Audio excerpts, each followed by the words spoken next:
Former Saints linebacker reacts to quarterback decision roster cuts. How many games will New Orleans win? Ladies and gentlemen, after further review, buy a hat and shirt. They're on the store now. Here we go. Scott Shanley, good enough to join us for a couple of minutes. Scott, always appreciate it, man. How are you? Hey, I'm doing good. Hey, man, I'm doing great. Why don't you ask about me? But what's a day like today in an NFL locker room like, cut down day? Yeah, it's a little odd. I think there's a lot of young guys who are still kind of naive to the business, and you go through all off season, you go through training camp. There's 90 guys at camp to start off with, and then you have a few guys cut, and you don't really feel the business side of the game until right now, when that locker room gets cut drastically in half, and people you got to know over the past 5 or 6 months are no longer there, and you're moving on with those 53, and whoever those 53 guys are. There'll still be some shuffling. You know, if you're at the bottom of the roster, the last 3, 4, 5, 6 guys, nobody's really safe. But I think this is the first time where guys are like, okay, this is the business side of the game and how cutthroat it is. Is there any? No, I can't even imagine. Like, for a rookie to go through, well, rookie's a little different because, you know, if you're like a top 4 round pick, you're not going to get cut. But you know, like the difference in rookie mini camp and then mini camp and then training camp and then preseason and then like that first regular season game and that first week of the regular season. I mean, it wasn't too long ago that these guys were playing paintball. You know what I mean? They were playing paintball. And now all of a sudden it's like, hey guys, the Arizona Cardinals are going to be in here next week and we are playing a regular season game. Like, this one counts. You know, like the whole tone has to shift. Day in particular that you remember a story of someone getting cut or something like that really comes to mind when you think about it? Not in particular. I think every year, you know, as a veteran guy, you kind of look around and you kind of know. I think for the most part, the longer you play, the more you have a feeling of who's going to be on that 53-man roster. There's always a couple surprises here or there. Guys you're happy for, undrafted free agents, late-round picks who end up taking advantage of their opportunities. But nothing in particular that comes to mind as far as a specific story or anything. Unbelievable. Scott, the big news today outside of all the roster shuffling is that Kellen Moore did announce Spencer Rattler the starter. Reaction? Yeah, I'm not surprised. I'm not surprised one bit. Anybody who watched the 3 preseason games, obviously, you would have to be at every practice to probably be surprised by this. Maybe Tyler was playing better than him at every practice. But when it comes to the games, I don't know if a rookie did enough to supplant a guy who has 5 or 6 games of experience. And I think that's really what it comes down to is. Yeah, I mean, I think, you know,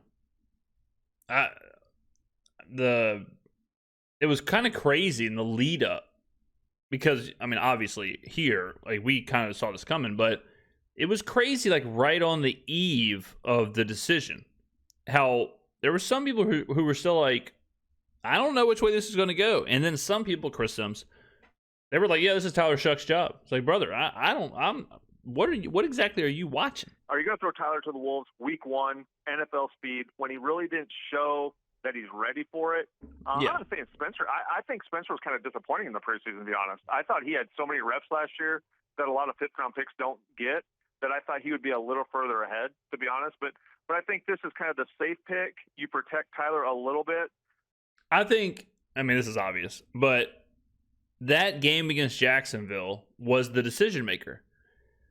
Spencer had to do that. Like, if he would have done what he did against Los Angeles and it just times 3, because he kind of did in the last game too. It was kind of the same. 1 and 3 were the same for him. 2 was very different. Now, in 2, he was coming in against backups. So that was the game where it's like, look, man, this is the moment you got to take advantage of.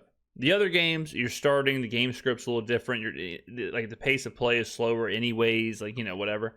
That Jacksonville game, he had to have it, and, you know, he did what he had to do. But I do agree, if the Jacksonville game would have looked like Denver or the Chargers game, Shuck probably does get the job. But Spencer, he's got an opportunity to keep the rookie on the shelf. He has to go out there and play well.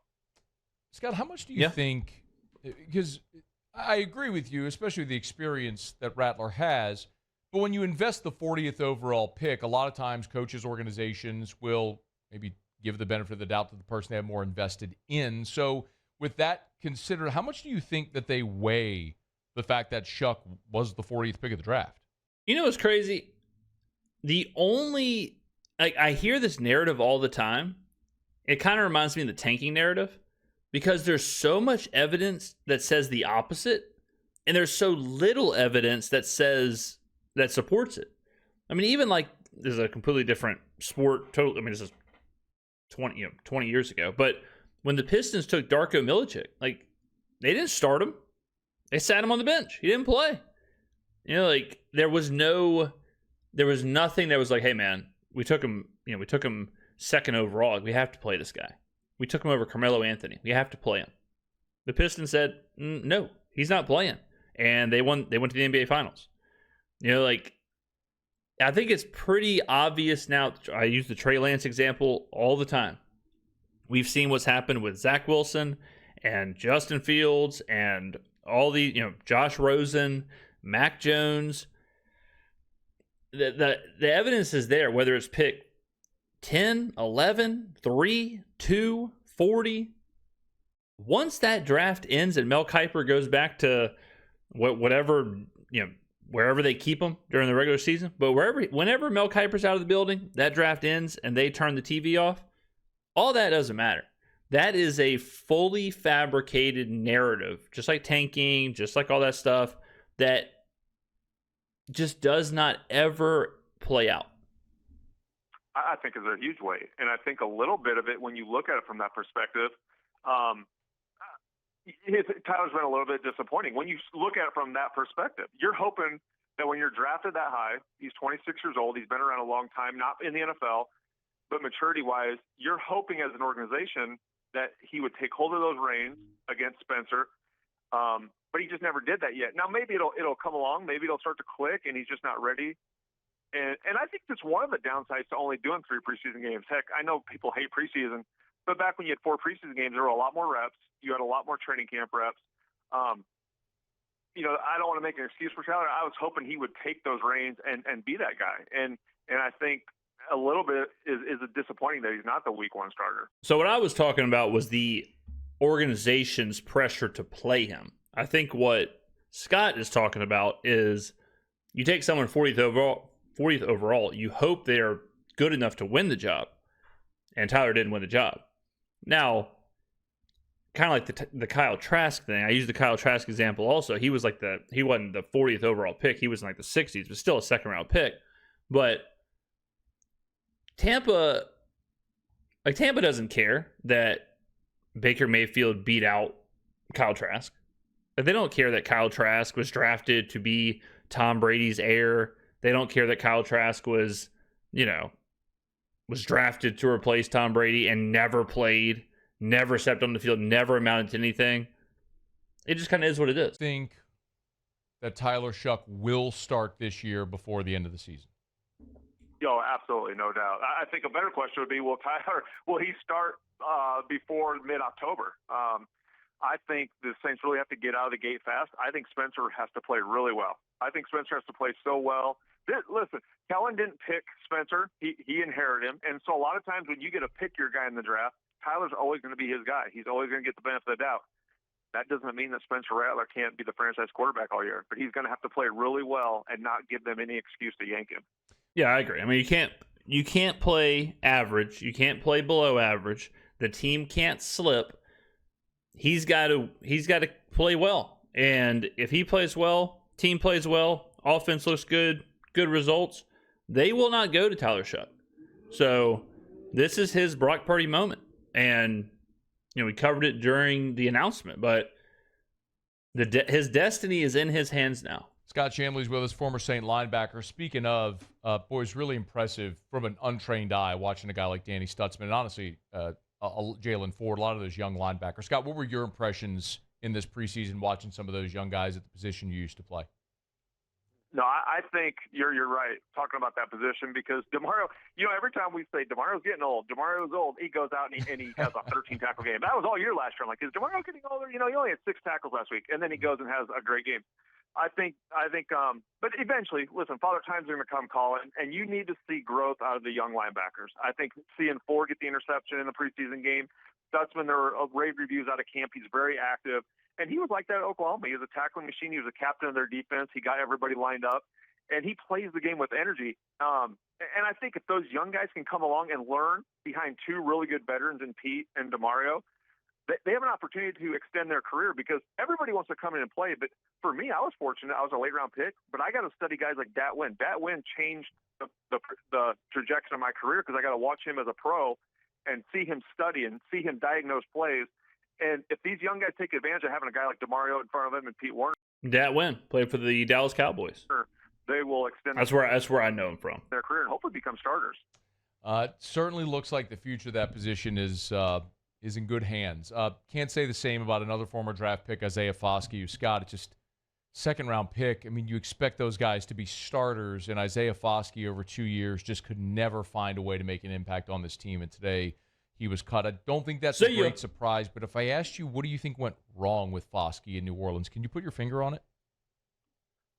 I think it just comes down to anytime a guy is the all-time sack leader in Notre Dame history, there's so much tradition and so many great. That's what's so crazy is he was productive in college. It's not like he was drafted out of Northern Illinois and you're hoping to develop him and he's raw and he hasn't played a lot of football and he's got one sack, but he was a super productive college player. Players have gone through there.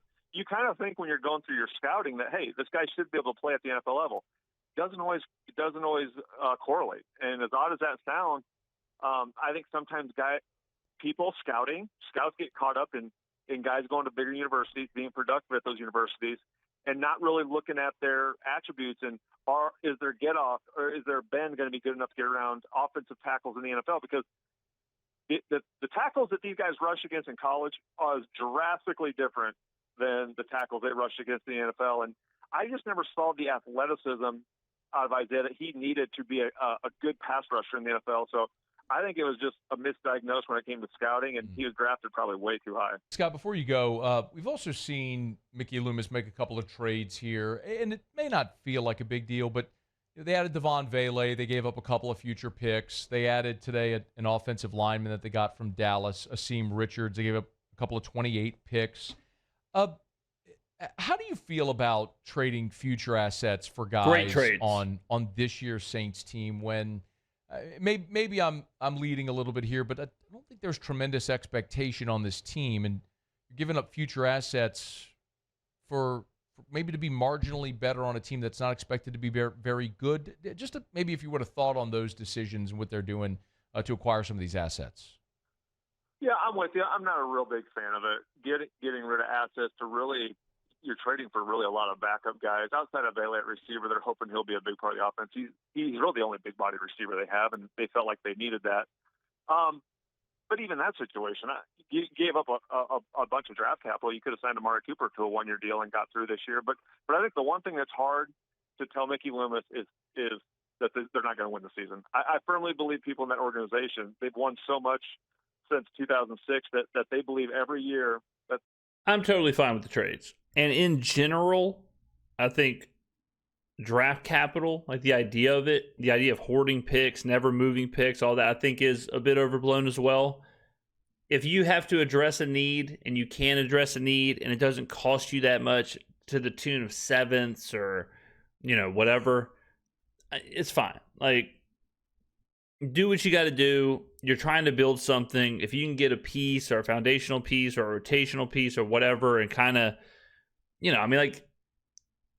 it's a lot of those trades, and this is like for any team, a lot of those trades where you're maneuvering really thinly in the margins and you're trying to trade a sixth for a player and a seventh in return, or you're trading a seventh and a sixth for a player and a future set, like whatever, like those things, they just kind of wash out and they don't make nor break teams.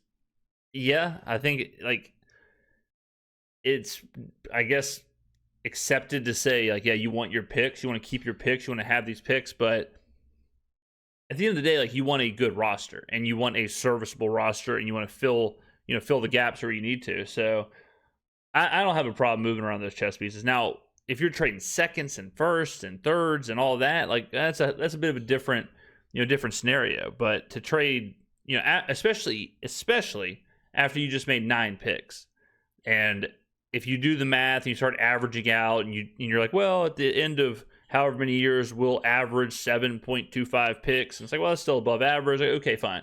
If you start making those 3 picks, 2 picks, 4 picks, 3 picks every year, you can be in some trouble there. But I think just making 9 picks, I think you got a little bit of wiggle room.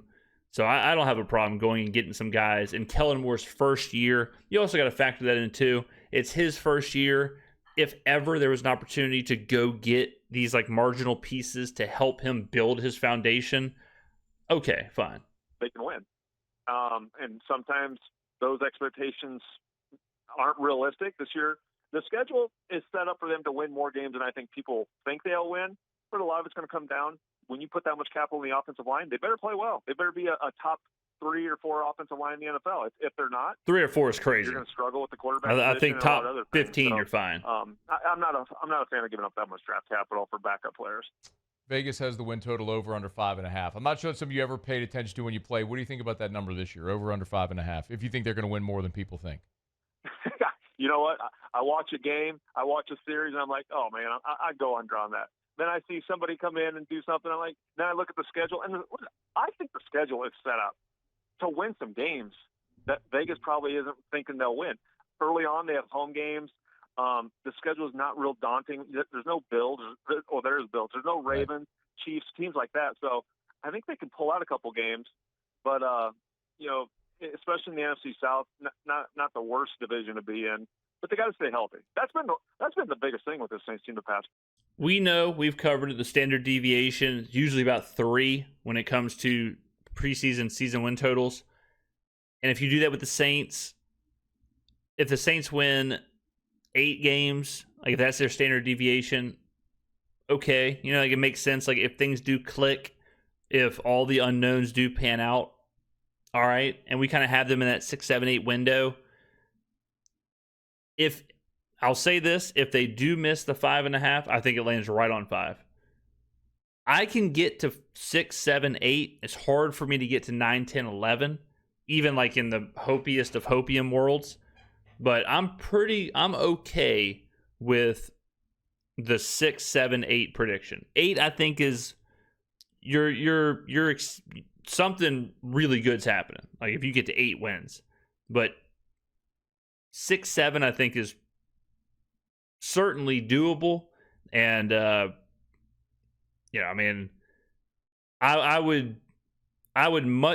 much more likely to believe the Saints finish 6, 7, or 8 wins versus 2, 3, or 4 wins. 4 years. I mean, you cannot win games by having as many starters they have in the training room all year. Yeah. Last year was a brutal display of that. Standard by which nobody should be judged because of all the injuries a year ago. We'll see how it all turns. Scott Shanley, former Saint Grade Super Bowl champion, that's spent a couple of minutes with us. Thanks as always, man. All right, there you go, ladies and gentlemen. Thank you for watching. I'll see you in the next video.